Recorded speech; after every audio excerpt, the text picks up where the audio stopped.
مليك مقتدر، إن الله ولي ذلك ومولاه والقادر عليه. أيها الأحبة، هذا المقام الذي ناله لا يناله أيا كان، لأن الله عز وجل قال في القرآن الكريم في سورة آل عمران: ويتخذ منكم شهداء. قال الله عز وجل في القرآن الكريم: ولا تحسبن الذين قتلوا في سبيل الله أمواتا بل أحياء عند ربهم يرزقون فرحين بما آتاهم الله من فضله. ولذلك أيها الأحبة، هذا المقام لا يناله أيا كان، يكفيه فخرا أنه نال هذه المرتبة وهذه المكانة في صد عدوان النظام المجرم طاغية الشام ومن لف لفه ودار في فلكه. يكفيه فخرا وعزا أنه نال هذا المقام وهذه المكانة في ساحات الشرف في ميادين الوغى، حيث نال هذا المقام عندما أراق دمه وقدمه عربون محبة وعربون وفاء لدين الله عز وجل. إن الله عز وجل قال في القرآن الكريم: إن الله اشترى من المؤمنين أنفسهم وأموالهم بأن لهم الجنة. فهذا المقام لا يناله أيا كان.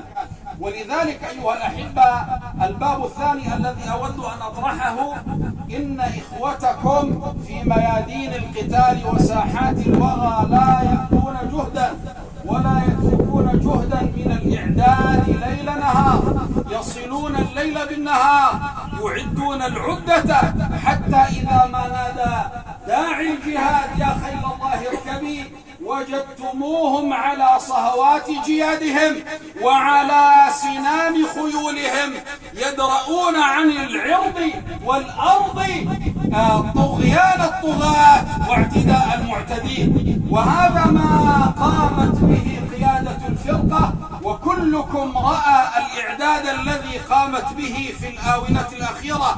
الإعداد هذا إعداد جديد أيها الأحبة، وليس إعداد من بداية إنشاء الفرقة وإعدادها، إنما هو إعداد جديد قامت به الفرقة لكي تصد بغي الباغين واعتداء المعتدين من طاغية الشام ومن روسيا وإيران وأذنابهم ومن دار في فلكهم ومن طاف بهم.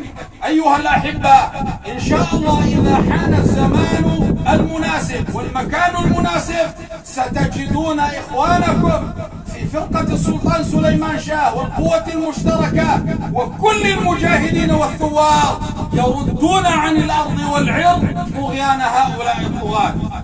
سيد الشهيد، أخي الشهيد أحمد، أقول لك ما قاله الأول: عليك سلام الله، عليك سلام الله وقفا، فإنني رأيت الكريم الحر ليس له عمر. رأيت الكريم الحر ليس له عمر. أسأل الله العظيم رب العرش العظيم أن يجعله في الشهداء والصالحين، وحسن أولئك رفيقا في مقعد صدق عند مليك مقتدر. إن الله ولي ذلك ومولاه والقادر عليه. اللهم اغفر له وارحمه وعافه واعف عنه، اللهم وسع مدخله وآنس غرفته ووحدته ووحشته، اللهم ثقل ميزانه، اللهم لقنه حجته، اللهم اغسله بالماء والثلج والبرد ونقه كما ينقى الثوب الأبيض من الدنس. أنت ولي ذلك والقادر عليه.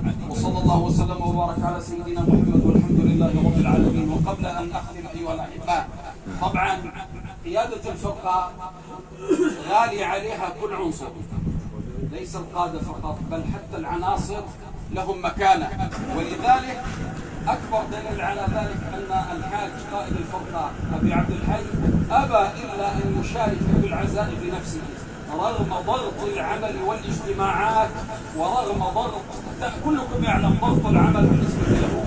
نسأل الله العظيم رب العرش العظيم أن يغفره وأن يجزيه عنا وعنكم كل خير.